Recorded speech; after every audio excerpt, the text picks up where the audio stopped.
Olá, bem-vindo a esta aula do Gran Cursos Online.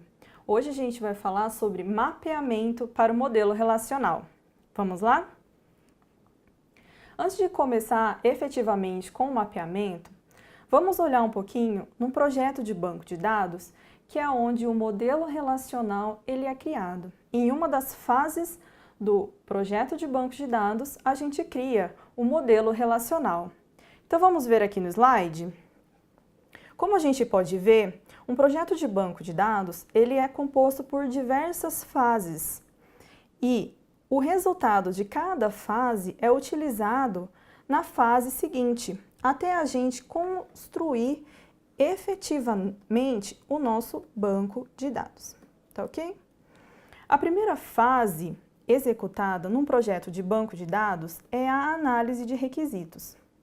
Aqui na análise de requisitos, clientes e analistas de negócios, gerentes e projetistas sentam e discutem sobre o conjunto de necessidades do projeto.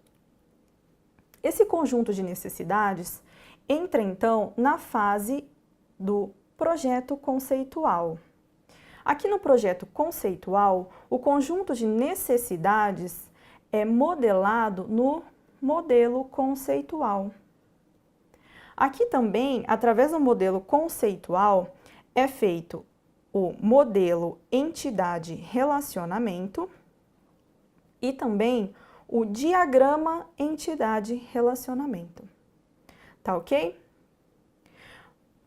Após o diagrama entidade-relacionamento, nós utilizamos na terceira fase, chamada de mapeamento do modelo ou projeto lógico, o diagrama para fazer o nosso mapeamento para o modelo relacional.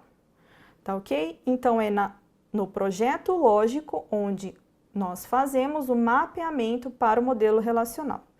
Vale lembrar que até a metade desta fase do projeto lógico, tudo que é feito até aqui é independente de sistema gerenciador de banco de dados. E o que é um sistema gerenciador de banco de dados?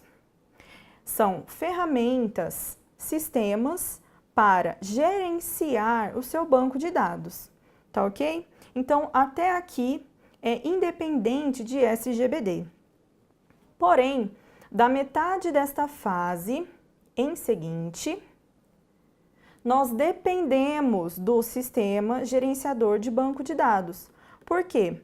Porque o nosso modelo relacional, ele vai ser criado, modelado para um sistema gerenciador de bancos de dados específico. Então, daqui em diante, tudo é dependente do sistema gerenciador de banco de dados, ok? Aqui não depende do sistema e aqui nós dependemos do SGBD. Então, o que sai da fase de projeto lógico é o nosso modelo relacional. Em seguida, com o modelo relacional, entra-se na fase de projeto físico, onde o banco de dados é implementado efetivamente. Tá ok? Vamos continuar?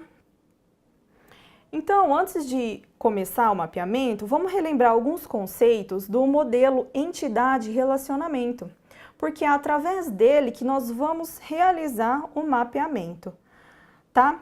O modelo entidade-relacionamento, ele foi proposto por esse cara aqui, ó, o Peter Shin, tá? E através dessa frase, ele conseguiu modelar um projeto. A frase é: o mundo está cheio de coisas que possuem características e se relacionam entre si.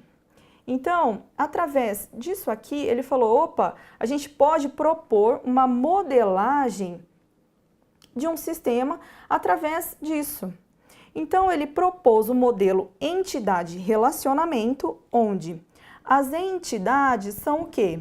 São as coisas. Se a gente pensar num universo escolar, vamos pensar num mundo escolar. O que são as coisas do mundo escolar?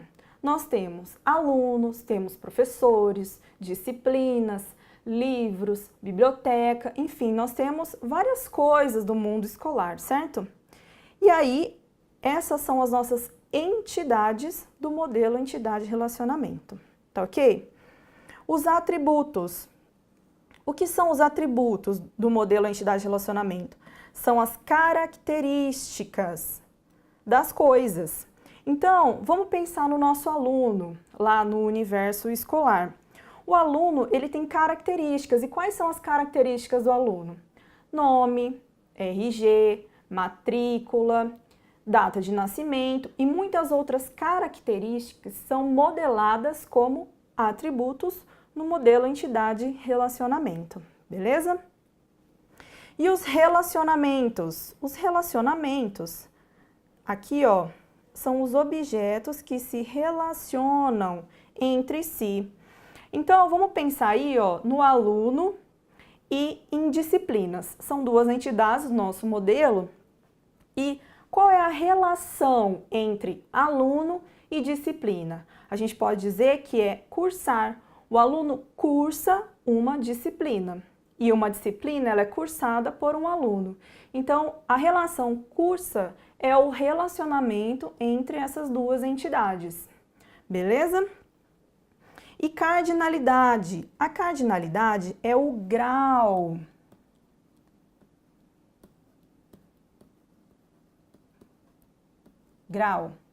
do relacionamento entre as entidades, tá?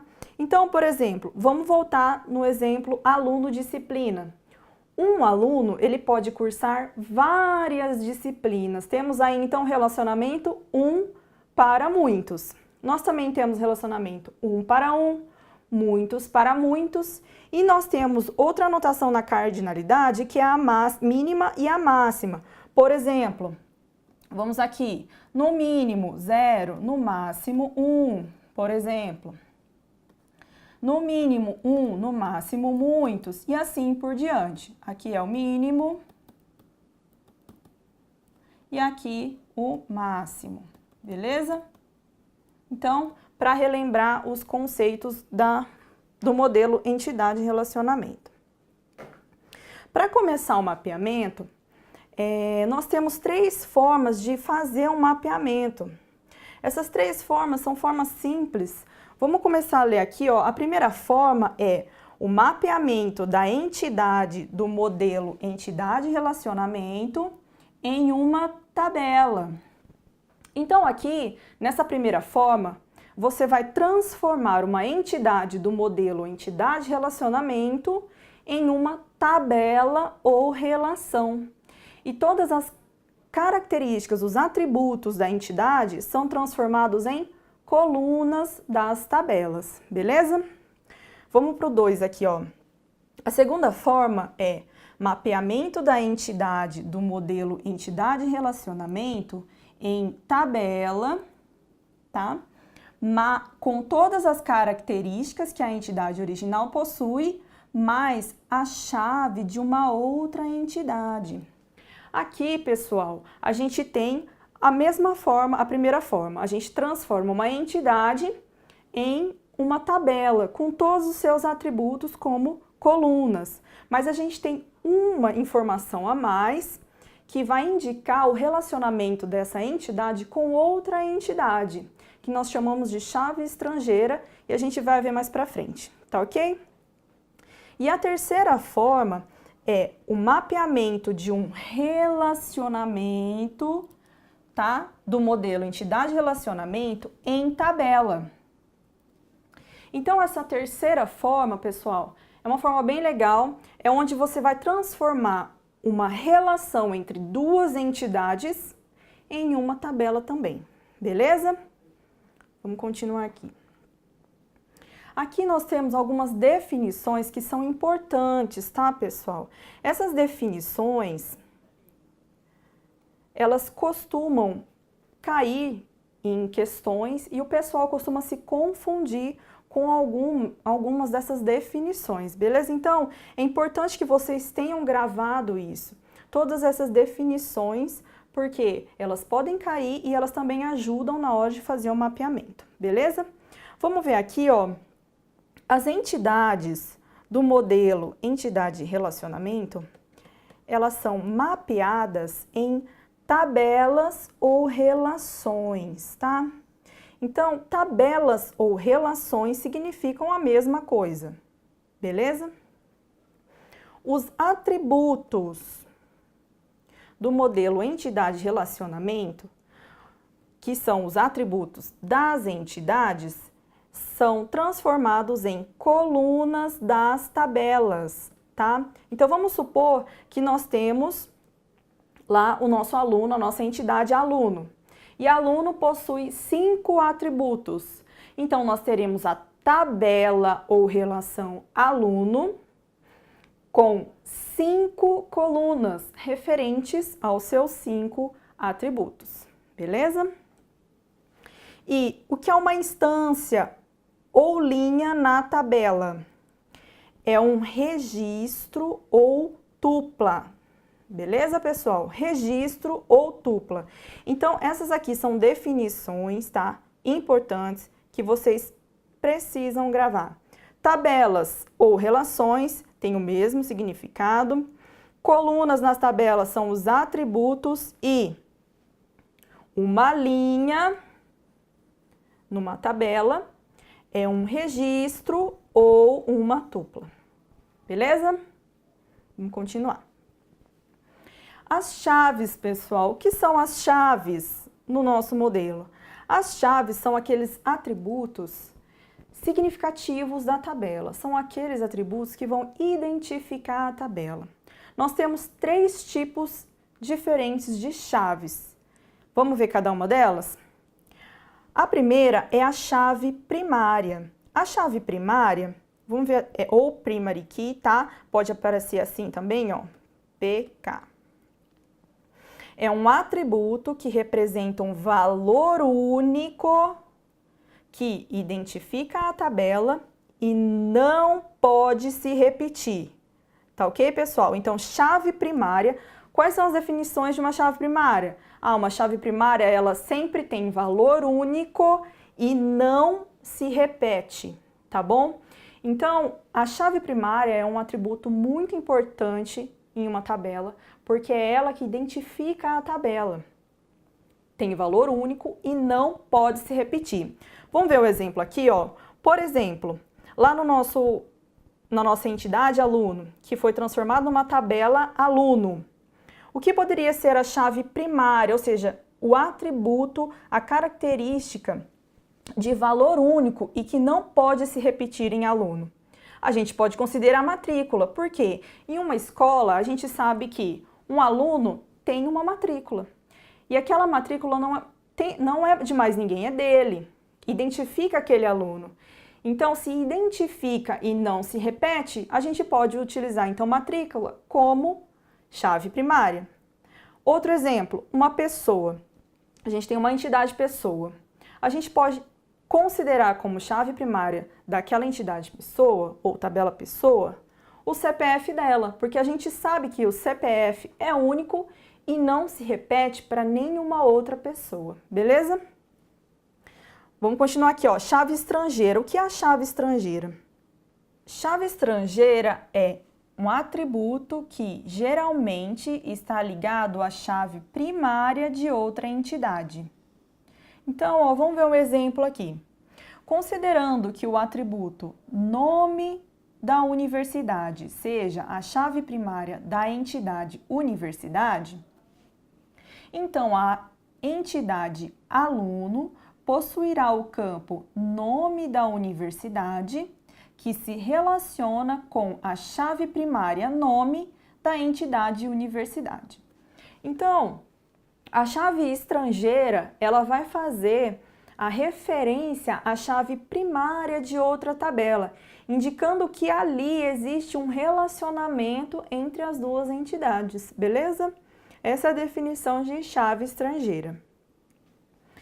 E a última chave é a chave candidata. O que é a chave candidata?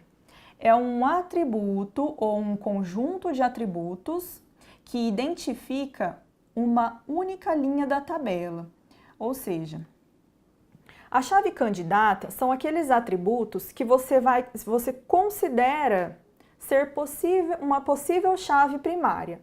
Então, vamos supor lá que você tem 5 atributos na sua tabela. E você identifica 3 como possíveis chaves primárias. Então, essas 3 chaves, elas vão ser chamadas de chaves candidatas, beleza?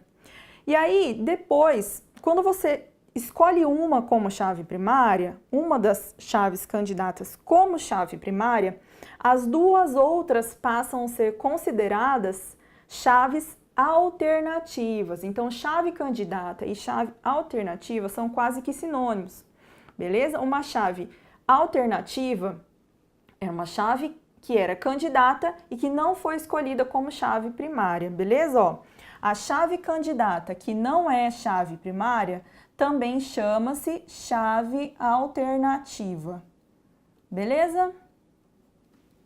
Vamos continuar aqui então. Então, pessoal, ó, começando o nosso mapeamento de uma entidade forte, do modelo entidade-relacionamento. E o que é uma entidade forte? Uma entidade forte é uma entidade que é independente.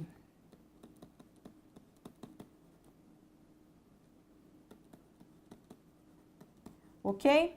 E o que é uma entidade independente? É uma entidade que existe. Ela existe por si só. Por exemplo, vamos voltar ao nosso universo escolar. Dentro de uma escola, nós temos alunos. A entidade aluna não depende de nenhuma outra entidade ou de nenhum outro objeto dentro da escola para existir. Então, esse é um exemplo de uma entidade forte. Tá legal? Então, como é feito o mapeamento de uma entidade forte para o modelo relacional? Vamos ler aqui, ó. A entidade A, ela é mapeada em uma tabela de N colunas distintas, correspondendo aos N atributos de A. Então, vamos ver no nosso exemplo aqui, ó. Nós temos uma entidade aluno. A nossa entidade aluno possui 2 atributos. Tem a matrícula, que é a sua chave primária, e temos o atributo nome do aluno. A gente poderia ter vários outros aqui, por exemplo, data de nascimento, tá? Vários outros. Então, a gente tem que as entidades são referenciadas por retângulos, tá? Ó, tá aqui o retângulo, entidade aluno. Temos os atributos, que são referenciados como elipses, tá? Em uma definição do modelo relacional. E a chave primária aqui, ó, nós temos que ela é destacada dos demais atributos, tá? Então, aqui nós temos uma entidade forte aluno com 3 atributos. Então, como a gente vai fazer esse mapeamento? Nós teremos a tabela aluno, tá aqui, ó, tabela aluno, com 2, vamos apagar esse aqui só para a gente ver o exemplo certinho, com 2 colunas, tá vendo? Referente aos seus 2 atributos. Uma coluna matrícula, que será a chave primária, e outra coluna nome do aluno, certo? Se a gente tivesse mais aqui, então ficaria data de nascimento e etc. Beleza? Então, é assim que a gente faz o mapeamento de uma entidade forte. Beleza, pessoal? Continuando aqui. Entidade fraca. Uma entidade fraca é ao contrário da entidade forte. Na entidade forte, a entidade não depende de ninguém.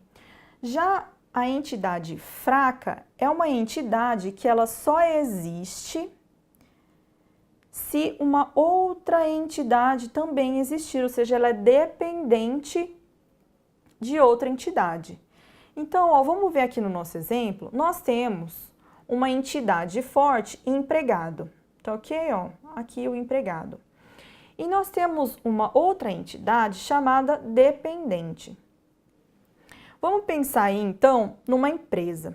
Estamos fazendo a modelagem de uma empresa e a gente identificou que empregado é uma entidade forte. E empregado possui dependentes. Tá legal? Possui dependentes. Se, caso empregado não existisse, se essa entidade empregado não existisse, nós teríamos essa entidade dependente? Não, nós não teríamos. Tá ok? Porque dependente depende de empregado. Tá ok? Então, isso é uma entidade fraca. E como que a gente faz o mapeamento de uma entidade fraca? Vamos ler aqui, ó. Uma entidade B, que é fraca, é mapeada em uma tabela de N mais M colunas, correspondendo às M chaves de A, da qual ela depende, e aos seus N atributos, beleza? Então, aqui, ó, como a gente faz o mapeamento? A gente vai mapear a entidade empregado normalmente, tá? Como uma entidade forte, como a gente viu. Então, vai ficar tabela, aqui, ó, a tabela empregado com seus dois atributos, sendo as suas duas colunas na tabela. Então, temos a coluna CPF empregado, que é a chave primária, e nós teremos outra coluna, nome empregado, referente ao seu outro atributo aqui, beleza? E como a gente faz, então, o mapeamento de uma entidade fraca aqui, que é a dependente? A gente vai criar a tabela dependente, a tabela de mesmo nome, com os seus atributos. No caso aqui, essa tabela dependente vai ter duas colunas, porque tem dois atributos. Então, a gente coloca aqui nome dependente, que será a sua chave primária, e sexo dependente, sua outra coluna, mais, o que está dizendo aqui, ó, as M chaves de A, mais a chave primária de empregado, da qual ela depende, tá? Então, a chave primária de empregado é CPF empregado, que faz referência, então, à chave primária de empregado, beleza? É assim que a gente constrói, então, a tabela de uma entidade fraca. Colocamos suas colunas, referente aos seus números de atributos, mais a chave primária da tabela a qual ela depende. Continuando aqui, vamos fazer uma questão. Essa questão é da Copese, tá? De 2014. É uma questão bem legal. Ela tem várias afirmativas, tá? Para você julgar se é verdadeira ou falsa. E aqui a gente consegue fazer uma revisãozinha de tudo que a gente viu até agora, relembrando as definições, tá, do modelo relacional, que eu falei para vocês que é bem importante. Então, aqui, ó, vamos à primeira afirmativa. Um banco de dados relacional é composto de tabelas ou relações? Sim, né, gente? A gente viu que tabelas ou relações, elas correspondem à mesma coisa. Então, isso aqui é verdadeiro. Segunda afirmativa. Cada tabela é um conjunto de tuplas ou linhas? Também tá certa. Tuplas ou linhas ou registro, lembra? Nós temos que também eles referenciam a mesma coisa. Então, é verdadeiro. As linhas de uma tabela devem necessariamente estar ordenadas? Não, pessoal. As linhas de uma tabela, elas não necessariamente, elas precisam estar ordenadas, tá ok? Essa aqui é falsa.